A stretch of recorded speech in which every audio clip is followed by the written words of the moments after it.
This is Commissioner Kelly Irby, and I call the November 19th, 2020 meeting of the Historic Resource Commission to order.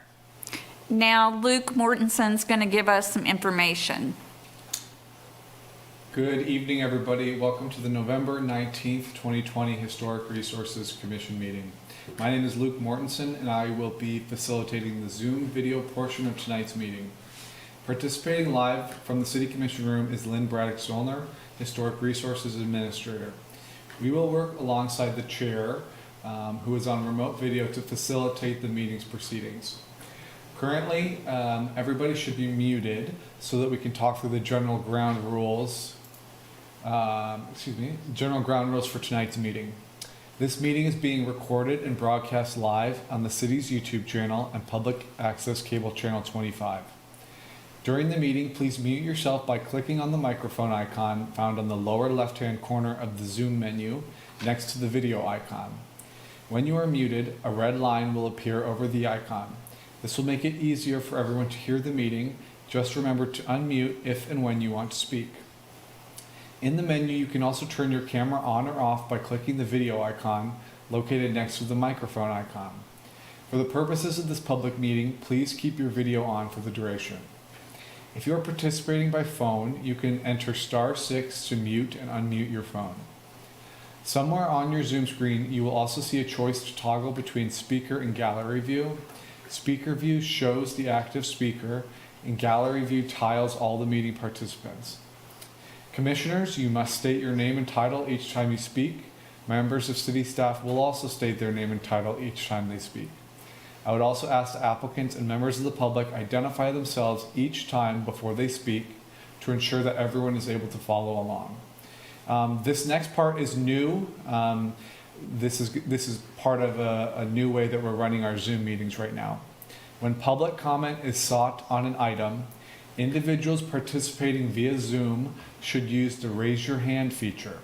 Windows and Mac users can access this feature through the Participants button at the bottom of their screen. Android and iPhone users can access this feature through the More button located at the bottom right corner of their screen. And for those calling in by phone, you may dial *9. Individuals will be called upon by name in the order they appear on the meeting host, myself, on my screen. When you are called on, please unmute your listening device and state your name before speaking. The chair will then call for in-person public comment for those who are physically present. Staff will direct those folks to the podium to speak while following social distance and safety protocols. The regular 3-minute time limit will apply. All motions will need to be stated clearly. After a motion is made and seconded, the chair will call on each commissioner individually to provide their vote. Staff will then need to announce whether the motion carried and the count of the vote. Want to, one final time, remind everyone to please mute yourself when you are not speaking. And at this point, I will turn it back over to the chair. Thank you. This is Commissioner Irby. It's nice to see everyone this evening. The first item on our agenda is attendance. I believe this is sort of an information item only. Please look it over and raise any questions or concerns.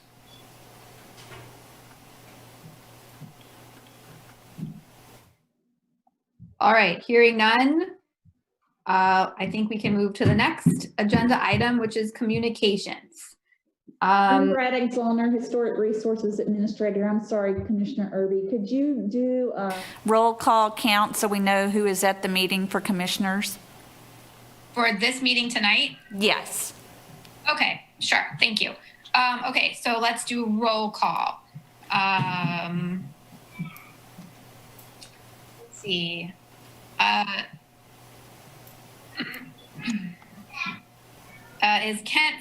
Is Commissioner Kent, well, Lynn, how do I do this? So I just call their name or do they identify themselves? You just call their name and then they'll respond with I or here. Okay. Is Commissioner Kent Fry here? Sorry, my child is having a meltdown. Is Commissioner Brenna Buchanan Young present? Here. Is Commissioner Chad Foster present? No. Is Commissioner Sarah Holder present? Here. Commissioner Kelly Irby is here. I'm going to have to either look up the other commissioners. I know Dave Evans is no longer on here. Lynn, can you help me out here? It would be Commissioner Jody Meyer, and she is not here this evening. Is that everybody? Yes. Wonderful. Thank you. Are we good to move on to the next item? Lynne Braddock Zollner, Historic Resources Administrator. Yes, we're ready to move to the next item. Okay, so the next item on our agenda is communications. Lynn, do we have any communications from other commissions, the State Historic Preservation Officer, or the general public to receive? Lynne Braddock Zollner, Historic Resources Administrator.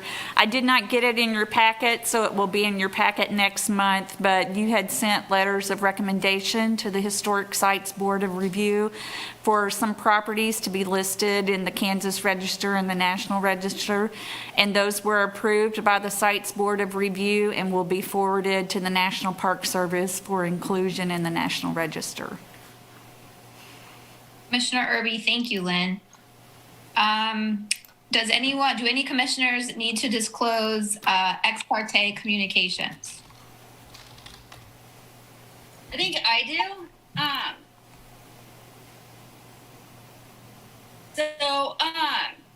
haven't had any formal, or this is Commissioner Buchanan. I haven't had formal conversations, but I've had a few just informal conversations with Tony Kresnick on mostly materials. So I don't know if I need to officially declare that or not. Lynne Braddock Zollner, Historic Resources Administrator. Yes, you would want to declare that and share with the commission what the general topic of those conversations was. This is Commissioner Buchanan. I think the first one, casual conversation, I was asked about painted brick as an option.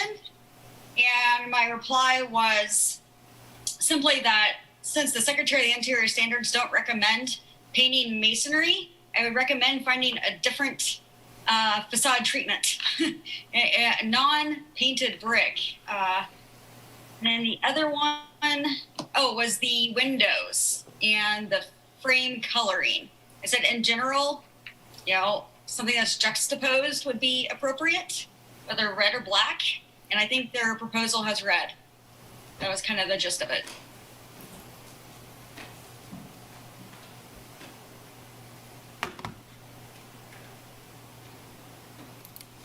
Thank you, Commissioner Buchanan Young, for that disclosure. Lynn, is there anything else we need to do with this disclosure?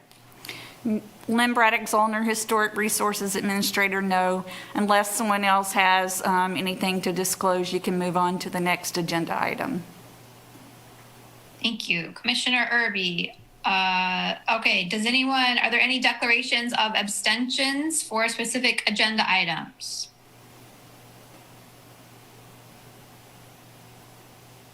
Hearing none, I will move on. Are there any committee reports to receive? Lynne Braddock Zollner, Historic Resources Administrator. There are no committee reports this evening. Commissioner Irby, thank you. All right, let's move on to C on our agenda, the consent agenda. Lynn, do you have anything to say about the administrative approvals, or is there any discussion about these from the commission? Lynne Braddock Zollner, Historic Resources Administrator. I will defer to Kyle Kobe, who was the planner that did the administrative review memo. Kyle Covey with planning. I don't have any additional information beyond what you have available to you in the agenda item and the attached administrative review reports. Is there a motion to approve the administrative approvals? This is Commissioner Fry. I move to approve the consent agenda. Thank you. Commissioner Buchanan, I second. Any discussion? Commissioner Irby, any discussion of the consent agenda? All those in favor of approving the consent agenda say, I think we have to do a roll call, so I will take a roll call now. Kent Fry. Aye. Commissioner Buchanan Young. Aye. Commissioner Foster, Aye. Commissioner Holder, Aye. and I, Commissioner Irby, say aye. The consent agenda is approved. Lynne Braddock Zollner, Historic Resources Administrator. The consent agenda, specifically the administrative approvals, passes 5-0. Commissioner Irby, thank you, Lynn.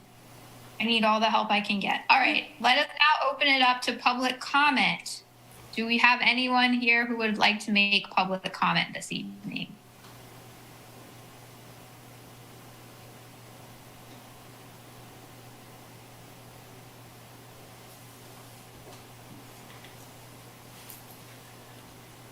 Luke Mortensen, Planning and Development Services. We're not seeing any raised Zoom hands. And there's no one in the... And there's nobody in the commission room. Commissioner Irby, thank you for that update. All right, so moving on, we will now turn to item E, public hearing items. First on the list, and Lynn, do I need a motion first or do you do the presentation first? Lynne Braddock Zollner, Historic Resources Administrator. Staff will do a presentation, then we'll have the applicant presentation, and then open it up for public comment. Commissioner Irby, okay, thank you. You'd think after, I don't know, 4 years, I would know the drill by now. So public hearing items 1, DR 2000333, 1510 Wedgewood Drive. This is a demolition. The commission will now hear from Lynne Braddock Zollner. Lynne Braddock Zollner, Historic Resources Administrator. This is a demolition request for 1510 Wedgewood Drive. It's a certificate of appropriateness. It was actually submitted by the city of Lawrence as a code violation, and I'll have the staff person that works with that speak to you in just a moment. Just wanted to go through a little bit about the character of the building. It is a nondescript vernacular structure that has no architectural detailing. It is, as you could see from the photographs included in your packet, in considerable disrepair. One of the primary concerns for staff was that all the sheathing had been taken off one elevation of the structure and it had been left open with just some plyboard for part of the covering. This property is located in the environs of Oak Hill Cemetery. The environs for Oak Hill Cemetery speak to continuing the residential nature of the environs. While this property does contribute to the residential character of the neighborhood, staff is of the opinion that due to the condition of the structure, that demolition without a replacement plan may be warranted. And with that, I'm going to turn it over to Brian Jiminez, who is our code enforcement manager, and let him explain a little bit about the process. Thank you, Lynn. Good evening, Commission. Brian Jiminez with Planning Development Services. I'm the code enforcement manager for the City of Lawrence, as Lynn noted. I have provided you tonight a 5-page memo that I submitted to Lynn for submittal for tonight's meeting, along with many pictures of the current condition of the property. There's some pretty good details in that memo. I'm not going to go bullet point by date. It might get a little overwhelming to do that. So I'm going to hit on some high points and basically tell you how we got here tonight and what we need to happen and what we are requesting from you as a commission at the conclusion of our item. So as Lynn noted, this property is at 1510 Wedgewood, a very small 1-story house on a slab with an attached carport. My staff got involved on October the 11th, 2017, so a little over 3 years ago. We initially received a complaint just basically concerning the overall general dilapidation of the property. As Lynn noted, all exterior sheathing, siding has been removed, windows have been removed, covered up, doors have been removed, and we'll get into the pictures here in a little bit. But overall, I would consider this house to probably be in the 5% of the worst type of conditions that we have experienced in dealing with these type of situations. So we initiated a code enforcement action over 3 years ago. We then began to work extensively with William Lehman, who goes by the name Eddie. We encouraged him to, obviously, we believed that it required building permits, which it did. He worked with our plan review staff on our building code division side. He did obtain a building permit in early spring and May of 2018, but that permit was not acted on, which means there was no improvements made that required inspections from our department. And eventually that building permit was closed out due to inactivity. I would like to tell you, I need to step forward. Before that, the Code Enforcement Division did issue him a notice and order to make repairs. He submitted a notice of an appeal on April 19th. And then on April 27th, he withdrew that appeal. So then we continued to try to work with him. And then in May of that next month, he did complete a building permit application and got that permit, but obviously it expired. So we continued into 2018 and 2019 trying to work with him. We actually filed a complaint in City of Lawrence Municipal Court. We later withdrew that complaint for some technicalities that were brought to our attention by the judge in municipal court. So after that court hearing, we continued to work with him throughout 2019. Late 2019, about a year ago, we really stepped up our enforcement with him and encouraged him that we needed another building permit submittal. He started that process on November 15th of last year. It continued through that late fall into winter into early 2020. There were not the significant required documents submitted for that building permit to ever be issued. And in the summer of this year in June, one of our plan review staff members sent Mr. Lehman an email on June 15th advising him that that building permit application was closed out due to inactivity of trying to get the required documents that would allow us to issue that building permit. Obviously, with the pandemic, we took a break on many top priority code cases. As you can imagine, we do have sympathy for people. So we made the decision back in March that we would put the brakes on this, and at this point, with no improvements as of today, well, as of in September, we revisited it, and then that's when we initiated a search warrant in September. We went through the Douglas County District Court. We obtained an administrative search warrant, which basically gives us the power to execute that warrant, go onto the property interior to fully document what we were dealing with. Beforehand, through all these years, we were simply looking at the property through city right-of-way, the street, and neighboring properties. So on September 23rd, we executed that warrant, and that's how we got all the pictures of the interior.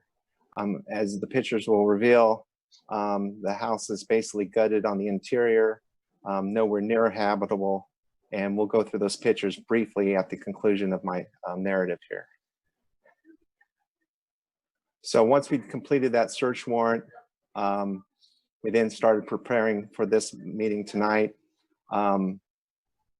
It is our professional opinion based on experience and on the code language of the city's adopted property maintenance code that obviously the house is not habitable. It does not meet the minimum standards of the property maintenance code. It's in a deteriorated condition.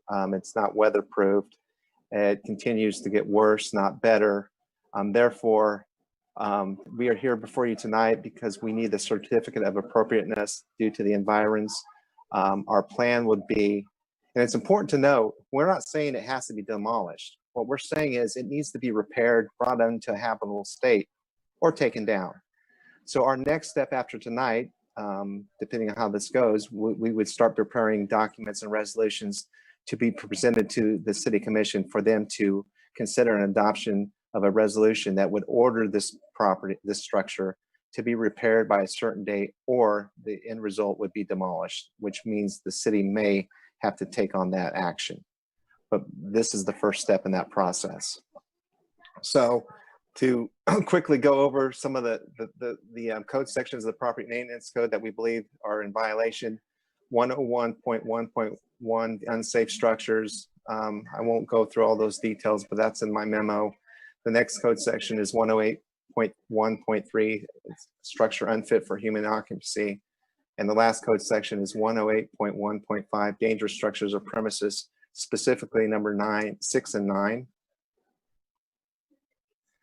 So after tonight's decision by the commission, our next steps would be pursuant to KSA 12-1751, we would prepare those resolutions to set a public hearing date before the Lawrence City Commission.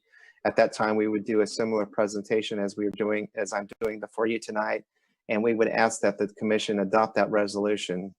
Mr. Lehman has achieved one building permit, got denied a second. We would work with him again to try to get it right on the third time, but we would be hesitant to issue that permit without obviously all the required documents that he failed to provide our department in late 2019 through mid-June of this year. So once a hearing date would be set before the City Commission, Mr. Lehman would be given notice of that. He would be able to come before the commission and provide his testimony of why he thinks the property, why we are in error, or just general comments about what he plans to do with the property. So that's my request tonight is for you to find the property in its current condition in violation and its unsafe condition and issue the certificate of appropriateness. I would like to also tell you that this property is not had property taxes paid for quite some time. We checked with the county 2015 to 2019, the property taxes are left unpaid with a total of $7,186. I think that's relevant to show you that this property is not only dilapidated in appearance, but it's also being neglected in property taxes through the county. At this time, I will stand for any questions that you might have for me.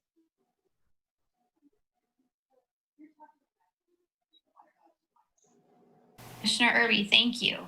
Does anyone have any questions?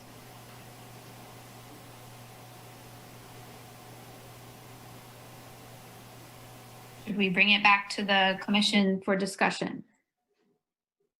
Lynne, Braddock, Zollner, Historic Resources Administrator. Ask for public comment at this time. Oh, sorry. Commissioner Irby, is there any public comment on this item?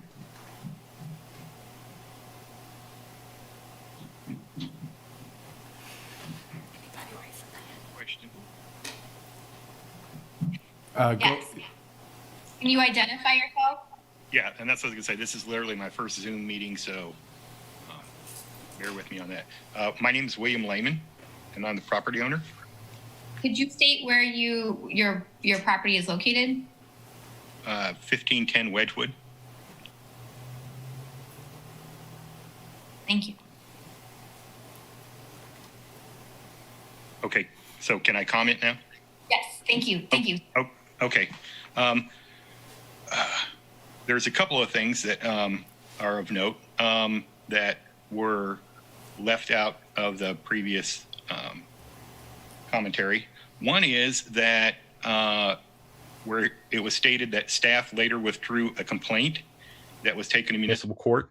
That is false. It's literally not true, and it's knowingly not true. We went to municipal court, and the judge found in my favor, and a verdict was rendered of not guilty. So based on that, all of the previous information and the complaints and the issues and stuff are no. And the reason they're no is because the department had failed to have the property maintenance code. How do you want to say that? It was not valid at the time. And that's what the judge's ruling was. So anything prior to that court date is not valid as far as being a violation. And so, and like I said as well, I think it's a little disingenuous where it said staff later withdrew that complaint. That's not true. A verdict was rendered. The person that was speaking was there when the verdict was rendered. And so, like I said, that seems a little disingenuous to me. And so there is that. The other is property taxes that are brought up. That's irrelevant. And so it's intentional, and it's the same thing that it's been dealing with this before, and dealing with the individual, not the department, of irrelevance. While working to get the building permit, the person attacked me verbally, not physically, verbally, in the lobby, asking what I was doing there. So the other is all the information where it says that I was working on a permit, which is true. I was working on it with Mr. Jones. I had submitted the permit previously, and it was approved, even though it should not have been, again, because it was within the historical environs.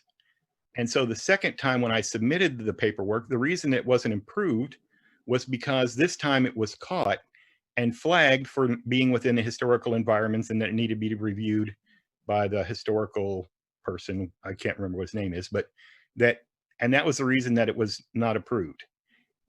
And then while working on that, then we come to the pandemic and all the mess that is a deal, we had to deal with. And I understand that, of trying where, you couldn't meet with the city staffers, which again, no complaint because of the health issues. I don't have a problem with that, but it's made it considerably more, difficult as far as dealing with it. The other is, in the timeline though, it says that like in September, no work was performed. Well, of course no work was performed, because I don't have a valid permit. I need to work on that, which I have been doing. And I even have a person that's going to handle it as far as has experience in construction and running a project. But I can't do any work on it until that's approved. The other is, in order to get it approved, from looking at the permits and everything, it has to be a drawing drawn in 1/8 scale. Not drawn, it has to be in 1/8 scale, which means I can't simply just do a line drawing. Instead, it's more difficult, where it has to be based on what it says on the permit. It has to be accurate, as in, to the foot, inch sort of measurement. So that involves another level of annoyance, that where, like I said, I can't just go ahead and do a line drawing, said this is what it is, this is what it's going to look like, boom, that's it. So I'm either going to have to have it drafted or draft it myself, so that it is dimensionally accurate, even though the building is, according to the staffer speaking earlier, and that it's non-spectacular. And so that's all I have. It's just that the main one is it's disingenuous, and it also puts in question any of the other information that was presented, the accuracy of that, the fact that the staff person made a blatant misstatement knowingly, saying that the case was withdrawn when it was not. It was ruled against by the judge, found not guilty. So that's all I have for a comment. Oh, no, actually I do have one more thing. And that is, yes, I am interested in working on it and getting this done. I thought I was going to have an opportunity to do it because everybody, the percentage was going to drop of the virus over time, and as far as dealing with it, and of course it's not. But even then, I'm still working on it. So it's just made more difficult. That is my final comment. Thank you. Commissioner Irby, thank you very much. Is there any other public comment on this item? Luke Mortensen, Planning and Development Services staff. We don't have any other Zoom hands raised, and we don't have any people in the city commission room. Commissioner Irby, thank you. So we will bring this item back to the commission for discussion. Commissioner Irby, if I could clarify, Brian Jiminez, if I could clarify one thing real quick. Regarding the complaint, there was actually 2 complaints filed against Mr. Lehman in municipal court. In regard to the complaint that he is discussing, what he says is accurate. The second complaint, based on the ruling of that first complaint, was withdrawn. So I am not here saying that we withdrew all complaints. We withdrew the second complaint based on the court's decision on the first complaint. Thank you. Commissioner Irby, thank you. So let's bring it back to the commission.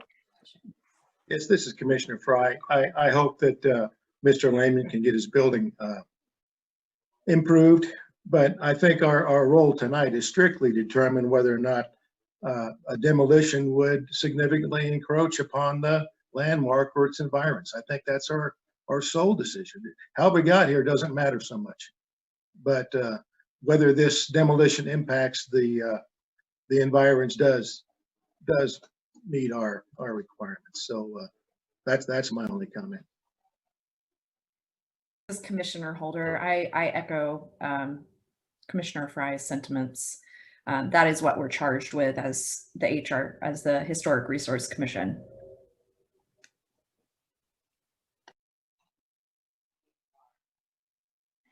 This is Commissioner Foster. I'll go ahead and make a motion. I will move that we find the proposed project will not significantly encroach on, damage, or destroy a landmark or its environs and issue the certificate of appropriateness for the demolition. This is Commissioner Holder. I second. We will now take a roll call vote. Commissioner Fry. Aye. Commissioner Buchanan Young. Aye. Commissioner Foster. Aye. Commissioner Holder. Aye. And I, Commissioner Irby, also vote aye. So item DR 2000333 is approved with a vote of 5-0.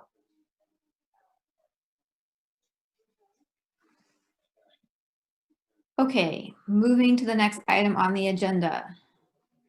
This is item DR 1900293 800 Pennsylvania Street. This is new construction. We are being asked to consider a certificate of appropriateness and design guidelines in the 8th and Penn, Pennsylvania Network redevelopment zone. Lynn, will you be making a presentation? Lynne Braddock, Zollner, Historic Resources Administrator. Commissioners, you have seen this project a couple of times in the past. Most recently, you saw it in June of this year and approved a project that's similar to the project you're seeing this evening. Throughout the course of the project, there have been some financial challenges to construct the project as approved. So the applicant is back before you this evening with those changes that will help them meet their financial obligations at the same time having a structure that will meet the appropriate standards and guidelines.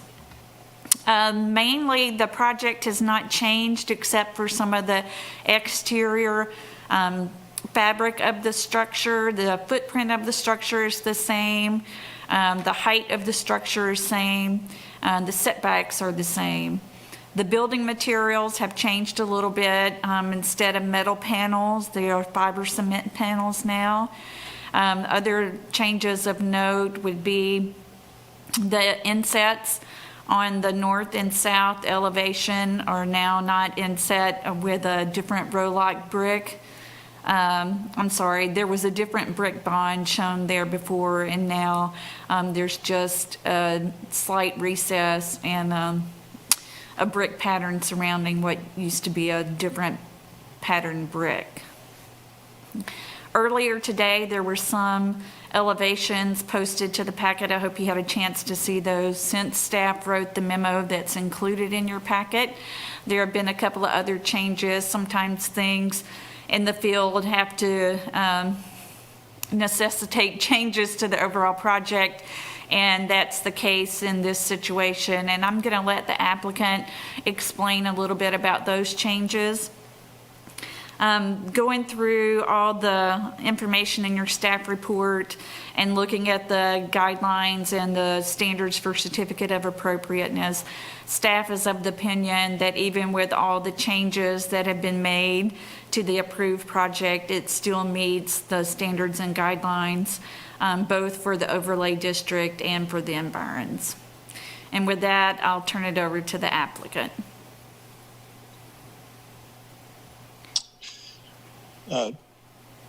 Thank you, Lynn. Can you guys hear me? This is Tony Kresnick with Flint Hills Holdings Group. Commissioner Irby, yes, we can hear you. Thanks, Commissioner. Yeah, so this project, I'll back up and I'll try to be brief. This project's a 57-unit mixed income, mixed use development located in the heart of the Warehouse Arts District.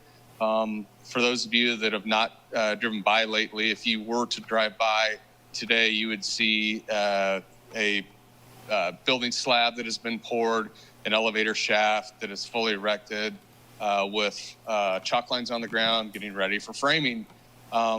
The upper units are 47 units, 100% affordable housing at 80%, restricted to those that make 80% of the area median income or less. And the mixed use component of the project is we have 10 live-work units on the first floor with private entrances zoned for people that want to have a small business there, live there, or a combination of both.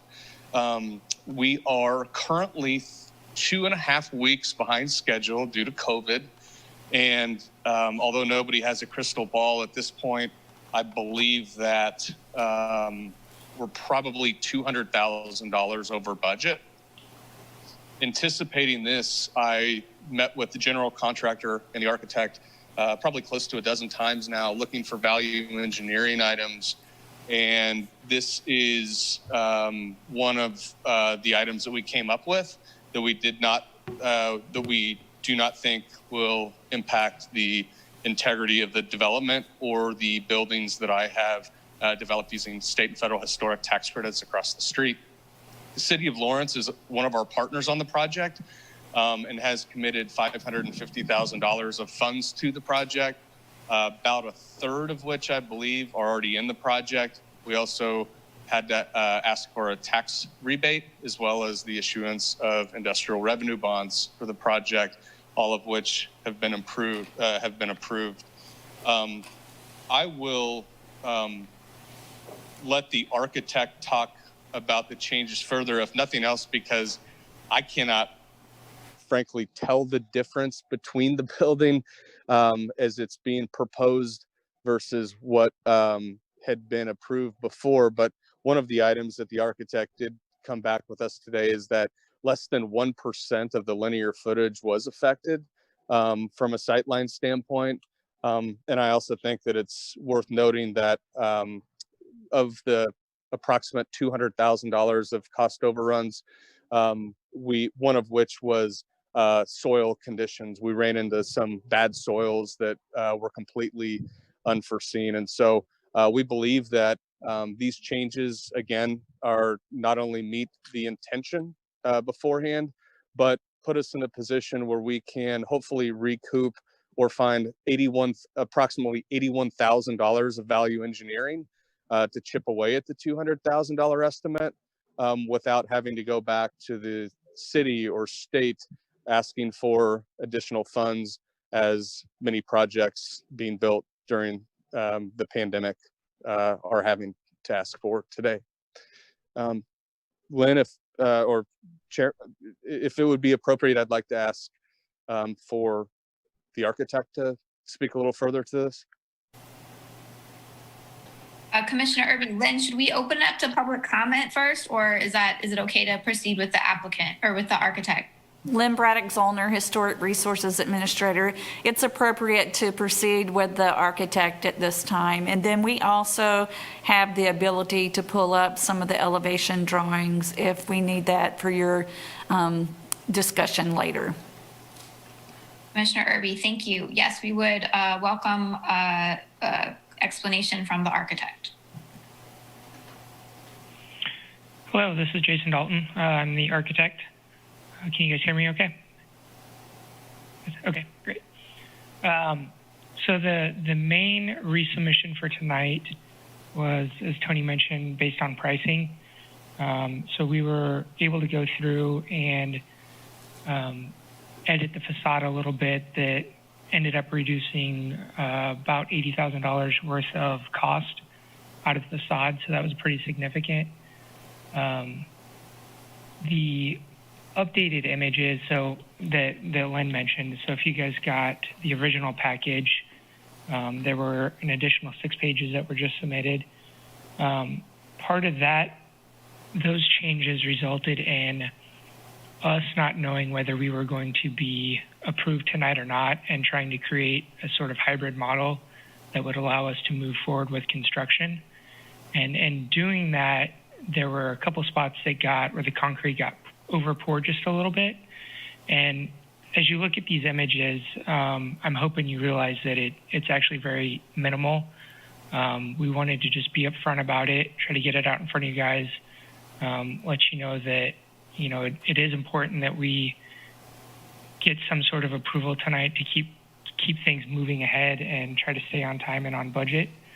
So if you are looking at the packet at all, the last 6 pages or the last PDF, I think it was called 2020-11-19, you'll see a few areas that I've marked in blue there. On the first east elevation, that's kind of showing these last minute adjustments. The next page is the update, what that looks like. And then I did the same thing from another view on the next 2 pages. And then you'll see the elevation in comparison between these two, the update and the original submission for tonight. So I think as you look at those, you'll notice there's very, very minimal changes. And with that, I think I might open it up and see if you guys have any questions. If you have any concerns or, hesitations about this, please ask me and let me know. Thank you. Commissioner Irby, thank you very much. Is there any additional public comment on this item?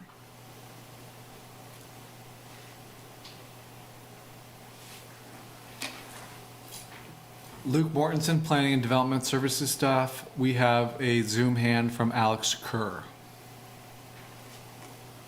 Hello, Historic Resource Commission. So I'm new to this agenda item. I have not followed on this agenda item from the past meetings that the HRC had, but from listening from the architect and from reading the agenda item report, I could see what they're looking at. I do think that you guys can figure something out. So so I believe June 18th that this was approved, but the cost to construct was exceeded the amount of funding. I think it was $200,000. They said they cut it by 80-something thousand, I believe. And while I'm not good at the financial things, I'm good at the design aspects. So everything that I've read looks good on the financial aspects, or the design aspects. So I'm not very good at the financial, but looking at the design and what this agenda items what the city's asking for, or the action of this agenda item, I do think this can be approved. It's just what the HRC thinks. So yeah, that's my comment. Thank you, Commissioner Irby. Lynn, do we need Mr. Kerr to state his address? Oh, do we need it? Lynne Braddock, Zollner, Historic Resources Administrator. I don't believe so. Okay, thank you. Commissioner Irby, is there any other public comment on this item?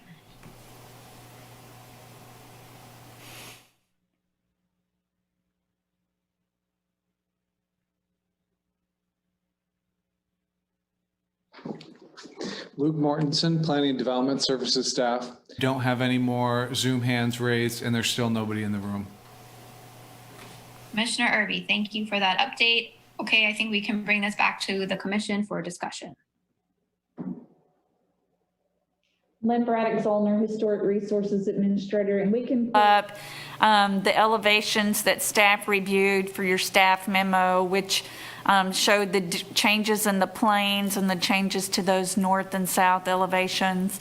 And then we also have the resubmittal that shows the difference, the minor difference that we were speaking to earlier. So happy to share those as part of your conversation if you need to see them. This is Commissioner Foster. I thought we couldn't pull up images anymore during meetings, Lynn. Lynne Braddock, Zollner, Historic Resources Administrator. We're working on it. We're getting with it. Okay. Can you pull up the original approval from January? Ooh, I don't think. Lynne Braddock, Zollner, Historic Resources Administrator. I do not have that one. I just have the recent submittal and then the changes that were posted today. Okay. Well, this is Commissioner Foster. I want to share a few frustrations I have with this project and the process. About a year ago, this first came to HRC. I think we spent probably 2 months, maybe longer, working with the project and the developer and the architect and the ARC. Many gyrations, a lot of time and effort on everyone's part, which yielded, I think, what was ultimately approved in January. My recollection, and others may disagree, my recollection is that the applicant placed a great deal of pressure on the HRC for a final decision, saying that the project was in jeopardy if they did not get a decision soon. So the HRC ultimately did approve what had been agreed upon with the ARC, and the project commenced. I encourage folks to go back to that approval back in January, since the image cannot be shown now. It also did appear in the June packet when we last saw this project. So again, a great deal of effort and collaboration went into what was originally approved last January. In June, a revision came through, a very dramatic revision in my opinion that yielded very little conversation. Balconies were removed. The surface, the exterior of the building became fairly two-dimensional. Had a whole lot of depth and movement, which was something we talked about at HRC extensively. It wasn't specifically stated at the time, but I recall in June that the reason for the change was financial, but I suspect at least that was the motivation, because the building was greatly simplified at that point. And then here we are again, a number of months later, saying we need to take another revision to the building to save yet additional costs. I'm trying to imagine this conversation with other applicants, work extensively in good faith to come up with a solution that we feel meets all the requirements, and then let it be just sort of like a sliding scale on, well, do what you can afford to do. I can't imagine any other approval where that approved design is a suggestion and sort of yield great latitude on what the final outcome is, depending on just sort of how the finances go, whether you're doing a home addition or scale it up to the largest proposed project. I'm used to, I guess, anticipating a commitment on what the final project will look like when we get an approval, and not renegotiate it repeatedly throughout the construction process.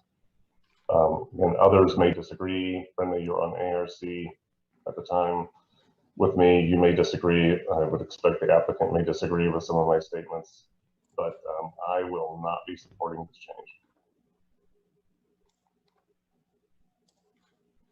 This is Commissioner Buchanan. I agree with everything you said except for supporting. I'll support these changes because we have to move forward. It's unfortunate where we're at. But with everything else you said before, I completely agree.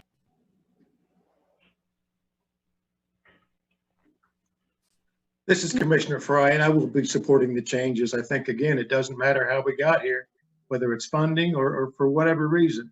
We have to look at whether these changes take it out of compliance with the guidelines, or whether or not it impacts the listed property. So if it doesn't impact the listed property, and if it doesn't damage the guidelines, then I think we have to approve. This is Commissioner Holder. I'll also be supporting the motions this evening. I find the same, for the same reasons. The issues that I was not on the commission at the time that this was first put forward, but I was on the commission during the June meeting when the significant changes were put through. And I think the points where they did not meet the Secretary of Interior standards were about the massing, and that's not changing. What we're talking about now is aesthetic for the most part. And so with the actions that were asked of us this evening, I find that we need to move forward with them.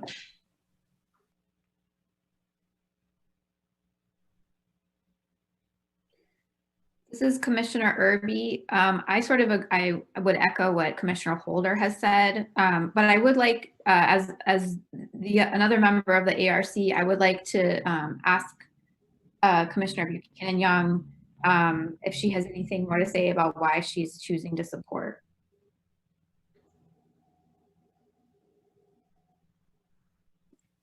So why I'm supporting these changes, or supporting overall? Yeah, if you have anything more to say about why you would vote in favor. Just I'd like to hear from another member of the ARC. This is Commissioner Buchanan. I'm voting in favor to allow this to move forward. The changes that are being proposed tonight are so minimal compared to anything else that we've looked at and reviewed. And the fact that this is an active project, now that's not a given. There's going to be probably some project at some point that's underway that I will disagree with. This is not one of them. This one, these are insignificant in the big picture.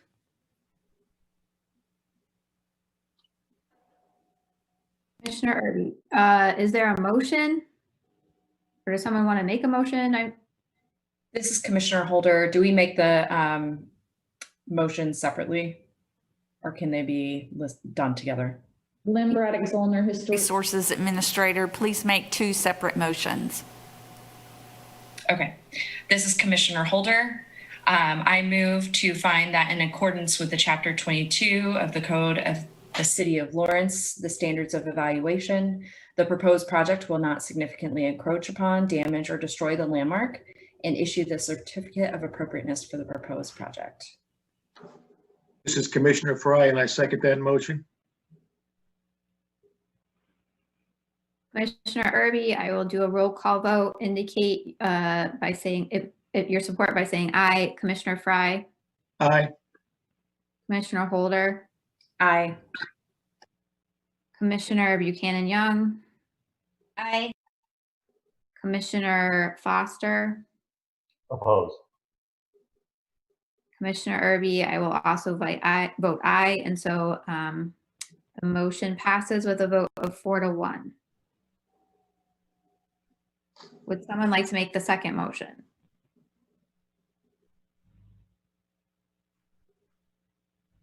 This is Commissioner Holder. I move to find that the proposed project meets the applicable development and design standards, the design guidelines 8th and Penn neighborhood redevelopment zone for the 8th and Pennsylvania Urban Conservation Overlay District. This is Commissioner Fry. I second that motion. Commissioner Irby will do a roll call vote. Indicate your approval of the motion by saying aye. Commissioner Fry? Aye. Commissioner Holder? Aye. Commissioner Buchanan Young?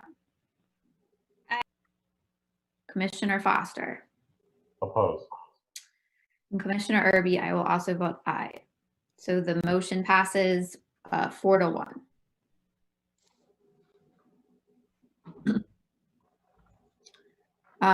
Last on our agenda tonight is miscellaneous items, including consideration of the 2021 HRC meeting calendar. Lynne Braddock. Zollner, Historic Resources Administrator. For the calendar next year, it's very similar to this year. The meetings will be on the third Thursday of the month. There are no conflicts next year, so for each month, it will be the third Thursday of the month. So if you approve this calendar, staff would ask that you mark those dates out on your personal calendar so we can make sure we have a quorum at each meeting. And I'll be happy to answer any questions about the calendar you may have. Commissioner Irby, thank you, Lynn. Is there any discussion about the calendar?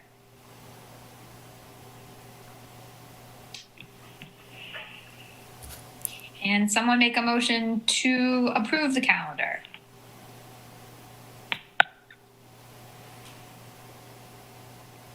This is Commissioner Holder. I move to approve the 2021 meeting calendar for the HRC. This is Commissioner Buchanan. I second. You guys are getting good at making motions. All right, I'll do a roll call vote. Commissioner Fry. Aye. Commissioner Foster. Aye. Commissioner Holder. Aye.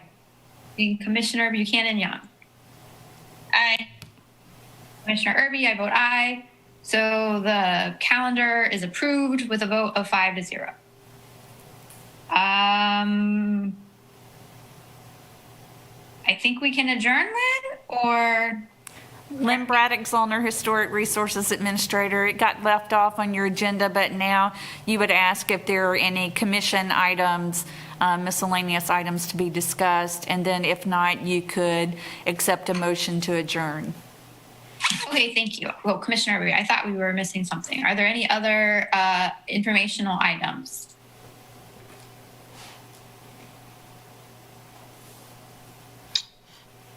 This is Commissioner Fry. I move to adjourn. Do we need a roll call vote again? Lynne Braddock, Zollner, Historic Resources Administrator. No, you do not need a roll call vote for that. All right. All those in favor? Aye. Aye. Thank you for bearing with me, folks.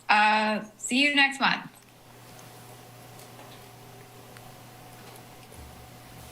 Bye, Kyle. Are we off?